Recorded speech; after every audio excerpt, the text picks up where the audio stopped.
दोस्तों आज की वीडियो में मैं यूएस एम्बेसी का जो अपडेट है डिटेल सेशन बना के डिटेल में दूंगा। दोस्तों मैं हर कैटेगरी को कवर करूंगा, भले वो B1 B2 वीजा हो, F1 वीजा हो या फिर H1B वीजा अभी जो ट्रेंड में डिस्कस किया जा रहा है, या फिर जो वीजा में H1B हो या फिर उसमें डिपॉजिट बनना हो, या फिर B1 B2 वीजा में जो भी जा रहे हैं उसके लिए जो भी है डिपॉजिट, एक्स्ट्रा डिपॉजिट हुआ है वो, या फिर एडिशनल फीस, क्या ये फीस अभी भी चालू हो गया है या नहीं, क्या लोगों को ये फीस एडिशनली पे करना पड़ रहा है या नहीं, और $100K जो है H1B वीजा को वो पे करना पड़ रहा है नहीं, और F1 वीजा को तो अपॉइंटमेंट ही नहीं मिल रहा, क्या चल रहा है। तो चलिए आज की वीडियो में डिटेली डिस्कस करते हैं, पूरा का पूरा अपडेट मैं एक वीडियो में 15-20 मिनट के वीडियो में दे दूंगा। तो चलिए आज के वीडियो शुरू करते हैं।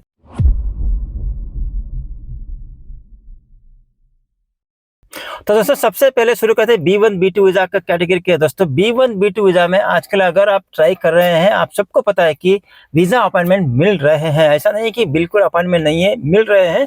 लेकिन कुछ महीने 2-3 महीने पहले जब आप लोग ट्राई कर रहे थे, आपको 2-3 महीने पहले का मिलता था। लेकिन अभी आप ट्राई करेंगे तो दोस्तों अभी क्या है, ये तो फरवरी है राइट, आपको अगस्त सितंबर का या फिर नेक्स्ट ईयर का मिलेगा राइट। उसमें से छोड़ के अगर आप ग्रुप अपॉइंटमेंट देख रहे हैं तो ग्रुप अपॉइंटमेंट थोड़ा मुश्किल हो जाता है, और डेडिकेटेड अपॉइंटमेंट चाहे तो किसी को मिलता है, किसी को नहीं मिलता है। दोस्तों हाल ही में कुछ लोगों ने, जो लोग हमारे पास आए थे चैनल मेंबर्स, उन लोगों ने बुक किया था सितंबर अक्टूबर का मिला है। दोस्तों मान के चलते कि 6-7 महीने की बात का, तो सही था, उनको डेडिकेटेड लोकेशन भी मिला था जो इंडिविजुअल थे, और कुछ लोगों ने ग्रुप में भी किया था, 2 लोग के ग्रुप में।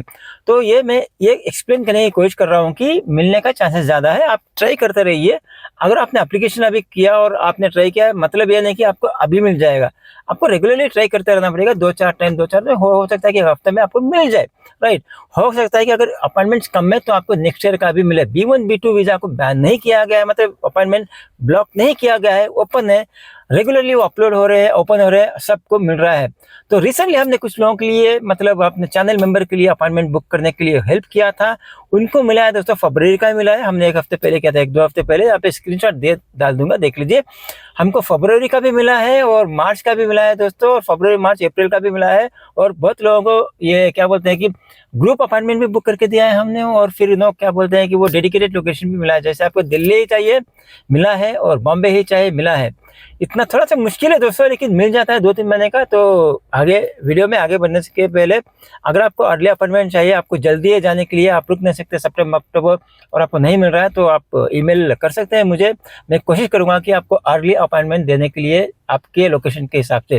तो चलिए आगे बढ़ते हैं वीडियो। दोस्तों B1 B2 वीजा के अप्रूवल के बारे में बात करते हैं। दोस्तों देखिए, रिसेंटली हमने डिस्कस किया था, कुछ लोगों से कांटेक्ट किया था, तो जो अपीयर होके आए थे इंटरव्यू में। दोस्तों देखिए, सब 2 कैटेगरी यहाँ पे B1 B2 वीजा में होता है। B1 बिजनेस वीजा दोस्तों गला थोड़ा खराब है, माफ करना अगर कुछ प्रॉब्लम हो तो B2 होता है विजिटर वीजा दोस्तों, जो आप टूरिज्म में वगैरह जाते हैं किससे मिलने के लिए। B1 वीजा में दोस्तों थोड़ा सा आसान हो रहा है मिलने के लिए, आसान नहीं बोलूंगा, नॉर्मली मिल रहा है, कोई दिक्कत नहीं है, रिजेक्शन रेट कम है। अब B1 वीजा में क्यों जाते हैं, आप कहीं पे जॉब कर रहे हैं, जॉब कंपनी भेज रहा है आपको किसी क्लाइंट से मिलने के लिए, या फिर किसी अपने कंपनी के एम्प्लॉय से मिलने के लिए भेज रहा है, या फिर कोई कॉन्फ्रेंस में भेज रहा है, या फिर आप खुद कॉन्फ्रेंस में जा रहे हो। बिजनेस वीजा इसमें थोड़ा सा मिल रहा है, अप्रूवल चांसेस थोड़ा ज्यादा है, अप्रूवल बढ़ भी रहा है। हाँ मैं ये पर्पस ऑफ विजिट के लिए बोल रहा हूँ। अभी इसके अलावा भी आपका प्रोफाइल आता है, आपका क्या पर्सनल चीज है, आपका क्या जॉब है, क्या बिजनेस है, ये सब मायने रखता है। आपका यहाँ पे कौन फैमिली है, क्या प्रॉपर्टी है, नहीं, सब मायने रखता है। लेकिन ओवरऑल फर्स्ट इंप्रेशन जो है पर्पस ऑफ विजिट, वो बिजनेस वीजा के लिए अप्रूवल ज्यादा हो रहे हैं। अब आते हैं personal visa, nothing but B2 visa, visitor visa बोलते हैं। इसमें दोस्तों 2 साल पहले देखेंगे तो आप यहाँ पे अप्रूवल बहुत ज्यादा हो रहे थे, अभी थोड़ा सा कम हो रहा है दोस्तों B2 वीजा में। मैं नहीं बोल रहा हूँ कि रिजेक्ट कर रहे हैं, जानबूझ के रिजेक्ट किसी को करते नहीं है, मतलब उनको कोई ये नहीं कि सबको रिजेक्ट करना है, क्योंकि आप लोग B2 वीजा में जाके जॉब करने वाले नहीं है, इसमें अलाउड नहीं है। वहां पे जाके आप घूम फिर के आ जाएंगे, किससे मिलने के आ जाएंगे। हाँ अभी जो गवर्नमेंट चल रहा है, जो भी ट्रेंड चल रहा है, आपको पता है कि जो भी यहाँ पे इलीगल ठहरे उनको वापस भेजा जा रहा है। और इनडायरेक्टली आप देखेंगे कि मतलब डायरेक्टली तो नहीं बोला, किसी मीटिंग में बोला भी है वहाँ के राष्ट्रपति जी ने, कि वो वहाँ पे लोकल बंदे को, सिटीजन्स को वहाँ पे जॉब एम्प्लॉय देना चाहते हैं, उसके बाद बाहर वालों को देना चाहते हैं।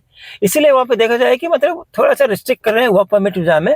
लेकिन मैं H1B वीजा में वो कोटा है ना, जो 65,000, 20,000, 85,000 टोटली, वो अभी भी नंबर सेम है, बस लॉटरी सिस्टम निकाल के यहाँ पे नॉन लॉटरी सिस्टम कर दिया गया है, मेरिट बेसिस में कर दिया गया है। उसके अलावा $100,000 मतलब इतना पैसा कौन देगा? 100 कंपनी में से 2-4 कंपनी ही देंगे इतना बड़ा अमाउंट।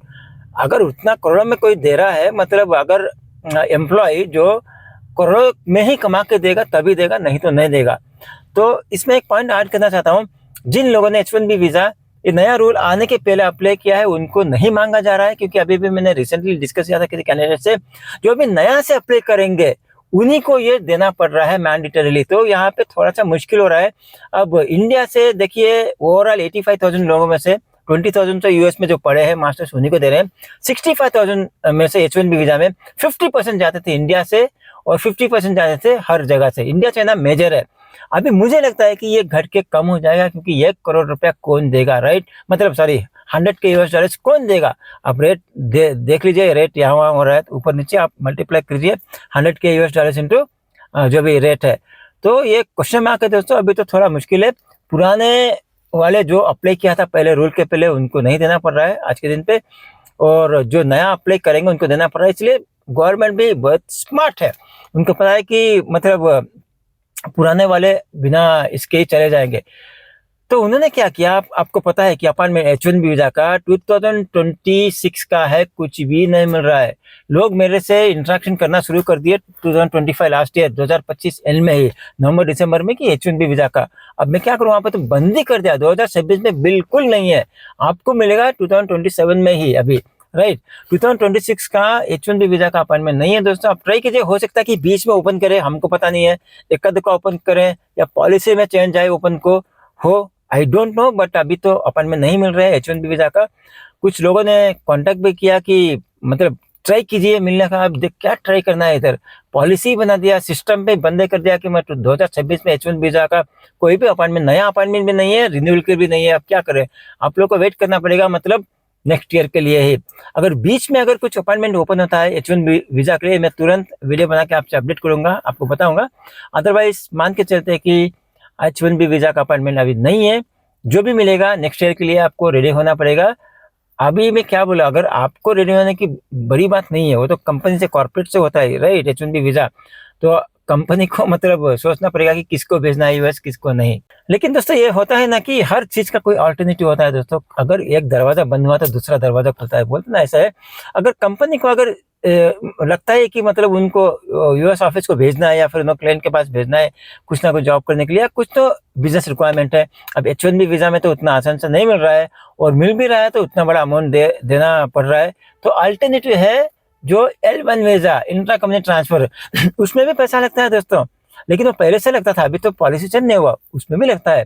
चेंज क्या है कि मतलब H1B वीज़ा में आप जाके वहाँ पे जॉब करते हो किसी थर्ड पार्टी कंपनी में, लेकिन L1 वीज़ा में क्या थी, इंट्रा कंपनी ट्रांसफर। अगर आप एक्स कंपनी में यहाँ पे जॉब कर रहे हैं, उसी कंपनी में जाके आप वहाँ पे जॉब करेंगे। मान लेते हैं कि एक, अब मैं कंपनी का नाम तो नहीं लूंगा वीडियो में, कोई भी एक कंपनी यहाँ पे जाना माना कंपनी है, उस कंपनी का ब्रांच यूएस में है, और आपके कंपनी जो इंडिया में है वो भेजना चाहते हैं यूएस ब्रांच में, या हो सकता है कि पेरेंट कंपनी, या फिर हो सकता है कि हेडक्वार्टर्स, वहां पे जाके जॉब करना है तो आप जाके जॉब कर सकते हैं L1 वीज़ा के अंदर, L1 इंट्रा कंपनी ट्रांसफर। और ये भी हो सकता है कि जो बंदा इस कंपनी से यूएस, इंडियन कंपनी से यूएस कंपनी में जा रहा है, सेम कंपनी में, हो सकता है कि क्लाइंट का काम वहाँ पे बैठ कर या फिर क्लाइंट लोकेशन में जाके करे। But it's up to the company कैसा वो हैंडल करेंगे। लेकिन मैं ये बोलने की कोशिश कर रहा हूँ कि H1 वीज़ा का अपॉइंटमेंट कैंसिल हो गया, कैंसिल नहीं हुआ, होल्ड हो गया है, बंद हो गया है, लेकिन L1 वीज़ा का अपॉइंटमेंट अभी ओपन है। आप ट्राई कर सकते हैं, जिसको भी यूएस जाना है, कंपनीज को भी बोल रहा हूँ और इंडिविजुअल्स को भी बोल रहा हूँ, आपके इन्फॉर्मेशन के लिए आप अपने कंपनी से डिस्कस कर सकते हैं। अभी वापस आते हैं B1 B2 वीज़ा के अप्रूवल के बारे में। दोस्तों देखिए, वही बोल रहा हूँ, मैं बार बार बोलते रह रहा हूँ, देखिए अप्रूवल इस पर डिपेंड होता है कि आपका पर्पस ऑफ विजिट क्या है। प्योर पर्पस ऑफ विजिट रहना पड़ेगा, इंपॉर्टेंस दिखाना पड़ेगा। ऐसे आप उनको, अगर ऑफिसर को लगा कि उतना इंपॉर्टेंट नहीं है आपको यूएस जाना, उतना ज़्यादा फर्क नहीं पड़ने वाला है, तो आपका अप्रूवल थोड़ा मुश्किल हो जाता है। तो purpose of visit very very important, और आपका पर्सनल यहाँ पे स्टेटस या फिर पर्सनल बैकग्राउंड भी मायने रखता है। यहाँ पे आप क्या है, यहाँ पे किस कंपनी में जॉब करते हैं, और हो सकता है कि क्या बिजनेस करते हैं, और आपका इनकम क्या है, क्या आपका यहाँ पे स्ट्रॉन्ग बॉन्डिंग है, फैमिली है और एक्सटेंडेड फैमिली है, या फिर मकान है, मतलब क्या बोलते हैं, लैंड है, या फिर प्रॉपर्टी है, ये सब देखा जाता है।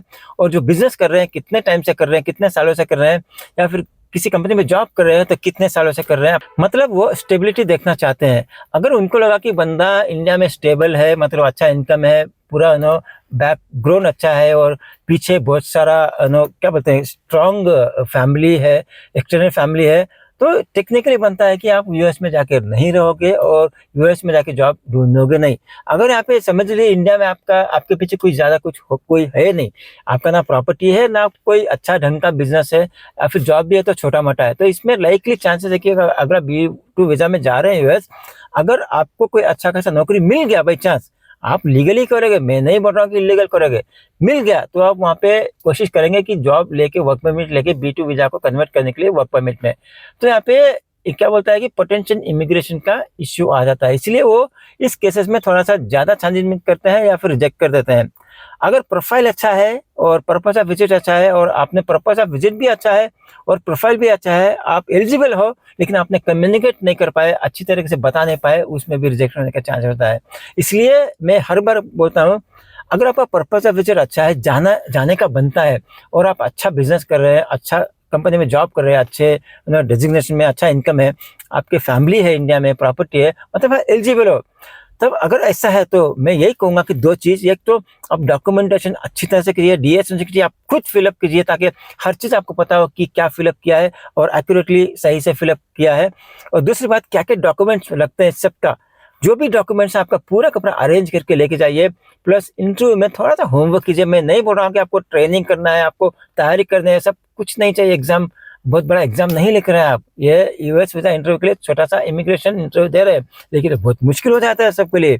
आप प्रैक्टिस कीजिए कि क्या क्वेश्चंस आ सकता है और क्या आंसर देना पड़ेगा, कैसे देना पड़ेगा, कितना आंसर देना पड़ेगा। आपने बहुत सारे वीडियोस भी देखे होंगे, हमारे वीडियोस या किसी और के वीडियोस भी, मतलब बहुत सारा इंटरनेट में आपको पता है कि बहुत सारी वीडियोस है। कोई कहेगा कि आंसर दे तो पॉइंट एक वर्ड ही आंसर देना, जो पूछा वही देना, उससे ज़्यादा कुछ मत देना, यानी कि रोबोट की तरह ऐसा खड़े के यस नो। कुछ लोग बोलेंगे कि एकदम पैराग्राफ एक्सप्लेन करो, पूरा स्टोरी बता दो फिल्म का। दोस्तों ऐसा नहीं है।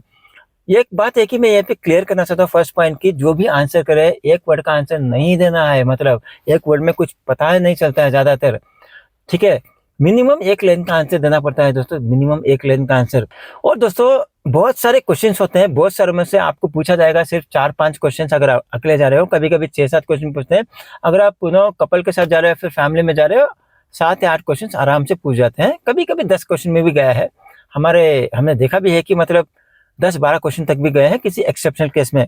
अदरवाइज सिंगल पर्सन के लिए 4-5 क्वेश्चन, और कपल जा रहे हैं तो मतलब 5-6 क्वेश्चन, फैमिली में जा रहे हैं तो 8-10 क्वेश्चन हो सकते हैं, क्योंकि बच्चों को 1-2 क्वेश्चन पूछते हैं। दोस्तों हर क्वेश्चन में, हर पूरा का पूरा इंटरव्यू में 4 क्वेश्चंस इंपॉर्टेंट पूछे जाते हैं, 100% पूछा जाएगा, कंपलसरी पूछेंगे।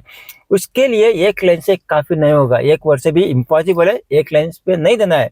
इसके लिए 2 या 3 सेंटेंस मिनिमम देना पड़ेगा। अगर आपके पास टाइम है और ऑफिसर ने आपको परमिट किया, टाइम दिया, तो 3 या 4 सेंटेंस भी दे सकते हैं, क्योंकि आपको हार्डली पूछने वाले 2-3 क्वेश्चन, उसी क्वेश्चन में जितना हो सके उतना आपको प्रेजेंट करना पड़ेगा। फर्स्ट क्वेश्चन दोस्तों, आप यूएस क्यों जाना चाहते हैं, पर्पस ऑफ विजिट। दूसरा क्वेश्चन, आप यहाँ पे क्या करते हैं, क्या जॉब करते हैं, मतलब क्या बिजनेस करते हैं। थर्ड क्वेश्चन, आप यूएस में क्या करेंगे जितना भी टाइम है।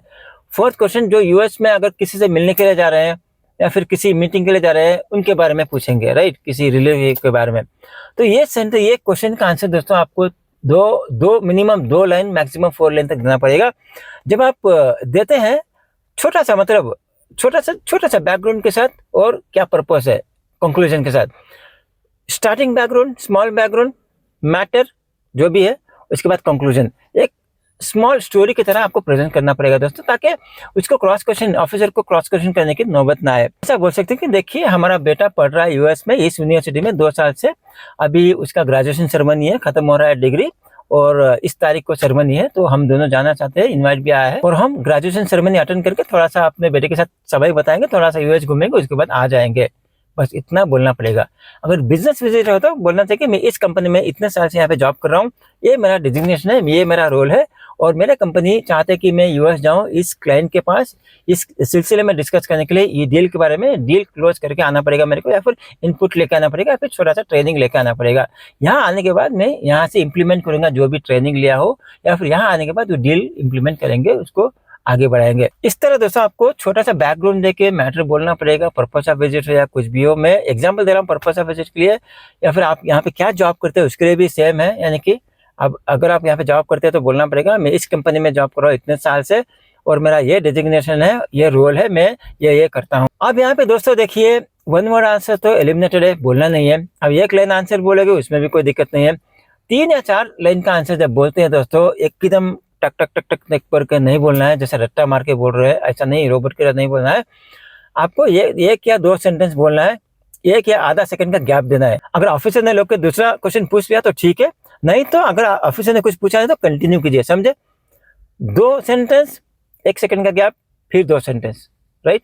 अगर 2 सेंटेंस बोलने के बाद 1 सेकंड का गैप दिया, ऑफिसर ने कुछ पूछ लिया तो नो प्रॉब्लम। अगर ये दूसरे सेंटेंस में जो बोलने वाले थे वो क्रॉस क्वेश्चन करेगा, मिस तो नहीं होगा। लेकिन मैं बोलने की कोशिश कर रहा हूँ कि चांस मिला तो पूरा बोल दीजिए 2-4 सेंटेंस में। 3-4 सेंटेंस से ज्यादा मत बोलना क्योंकि बहुत लंबा हो जाएगा, कोई सुनेगा भी नहीं, राइट। तो दोस्तों जो मैं बोल रहा था कि 4 क्वेश्चंस का 2 या 4 सेंटेंस के साथ जवाब देना है, जो इंपॉर्टेंट की क्वेश्चंस है। उसके अलावा जो भी सपोर्टिंग क्वेश्चंस है कि आपका शादी हुआ नहीं, कितना कमा रहे हैं, या फिर कितने साल से जॉब कर रहे हैं, या फिर यूएस में जाके कहाँ कहाँ घूमेंगे, वो क्या करते हैं, उनका नाम क्या है, इनके लिए एक सेंटेंस काफी है। वन सेंटेंस मैंडेटरी, 1 वर्ड का नहीं देना है। जो कोई भी कुछ भी बोले, आप उन्हें जितना भी वीडियो देखे कुछ नहीं बोलना है। 1 लाइन का आंसर मैंडेटरी। इंपॉर्टेंट क्वेश्चन जो 4 क्वेश्चन मैंने बताया था उसके लिए 2 या 4 सेंटेंस। दोस्तों अगर फिर भी आपको लगता है कि आपको थोड़ा दिक्कत होगा प्रिपरेशन करने में, आपको पता नहीं कि क्या क्वेश्चन आ सकता है आपके लिए, आपके प्रोफाइल के लिए, क्या आंसर देना है, कैसे देना है, क्या क्या डॉक्यूमेंट्स लिए, आप मुझे ईमेल कर सकते हैं। मैं हेल्प करूंगा आपको प्रिपरेशन में, कि मतलब आपके प्रोफाइल के हिसाब से। देखिए दोस्तों, जो क्वेश्चन आंसर आपको वीडियो में मिलते हैं, लोग देते हैं, वो जनरल है। जो मैंने भी वीडियो बना के डाला हूँ जनरल है, लेकिन जनरल होने के बाद भी हमारे चैनल में वीडियो में डिटेली कवर किया हूँ, हर कैटेगरी के लिए कवर किया हूँ। फिर भी दोस्तों हो सकता है कि जो क्वेश्चन मुझे आए, हो सकता है कि ऐसे क्वेश्चन आपको ना आए।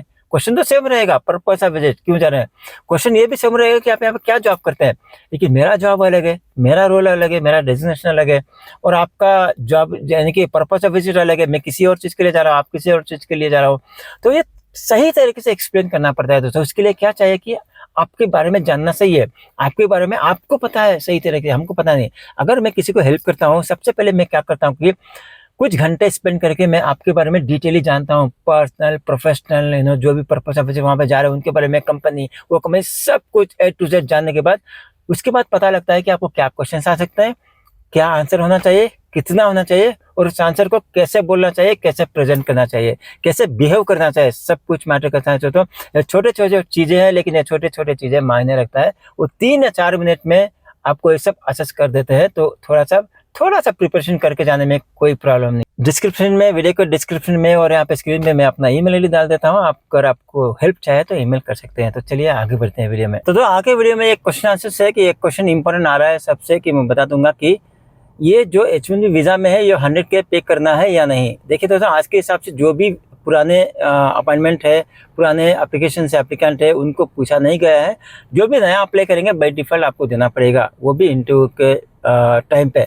और B1 B2 वीजा में भी दोस्तों लोग पूछ रहे हैं कि वो एक्स्ट्रा फीस था, क्या देना पड़ेगा या नहीं, और ये जो भी एडिशनल फीस यानी कि 4 लाख से लेकर 12 लाख देना पड़ेगा नहीं। दोस्तों जो भी आज तक इंटरव्यू गए हैं, किसी को कुछ पूछा नहीं है, या तो उनको रिजेक्ट किया गया है या तो उनको अप्रूव किया गया है, कुछ भी नहीं पूछा है दोस्तों। पॉलिसी ये बोलता है कि मतलब जब आप जाएंगे इंटरव्यू के लिए, बायोमेट्रिक में तो कुछ पूछेंगे नहीं, इंटरव्यू के लिए जाएंगे B1 B2 वीजा में, ऑफिसर तय करेंगे कि क्या आपको डिपॉजिट लेना है आपसे या नहीं। अगर लेना है तो कितना लेना है, 4 लाख लेना है इंडियन करेंसी में, या फिर 8 लाख लेना है, 10 लाख लेना है, 12 लाख लेना है।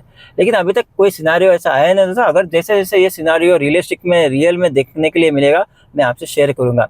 अदरवाइज दोस्तों अपॉइंटमेंट B1 B2 वीजा का मिल रहा है, मैं आप पे शेयर कर दूंगा, कुछ देख लीजिए तो आपको एक आइडिया मिल जाएगा कब का मिल रहा है, कहाँ पे मिल रहा है। और आपको अगर अर्ली अपॉइंटमेंट चाहे तो ईमेल कर सकते हैं, मैं अर्ली अपॉइंटमेंट दिलवाने की कोशिश करूंगा। और दूसरी बात, अगर इंटरव्यू प्रिपरेशन में B1 B2 visa interview preparation में आपको मेरी हेल्प चाहे तो ईमेल कीजिए, उसमें भी मैं हेल्प करूंगा। तो चलिए दोस्तों, आज के वीडियो में इतना ही। आशा करता हूँ कि ये वीडियो अच्छा लगा होगा, और अच्छा लगा तो लाइक कर दीजिए। जो भी US वीजा इंटरव्यू के बारे में ढूंढ रहे हैं अपॉइंटमेंट, या फिर तैयारी करें इंटरव्यू की, उनसे भी शेयर कीजिए ताकि उनका भी हेल्प हो। H1B वीजा और B1 B2 वीजा का जो पॉलिसी चेंजेस है उसके बारे में भी सबको पता लगे, उनसे भी शेयर कीजिए। इस चैनल पे आप पहली बार आए हैं और ये वीडियो देख रहे हैं तो मेरा नाम बालकृष्णा है, और आप चैनल में देख रहे हैं कि बाला ऑनलाइन, जहाँ पे US वीजा अपडेट्स के बारे में, B1 B2 वीजा अपॉइंटमेंट के बारे में, कोई भी यूएस वीज़ा अपॉइंटमेंट के बारे में और इंटरव्यू प्रिपरेशन के बारे में मैं वीडियो टिप्स अपलोड करते रहता हूँ। तो आपको ऐसे ही वीडियो टाइम टू टाइम चाहे तो आप सब्सक्राइब करके ये बेल आइकॉन प्रेस कर सकते हैं, ताकि ऐसे वीडियो आपको टाइम टू टाइम मिलते रहे। तो चलिए मैं मिलता हूँ आपसे अगले वीडियो में,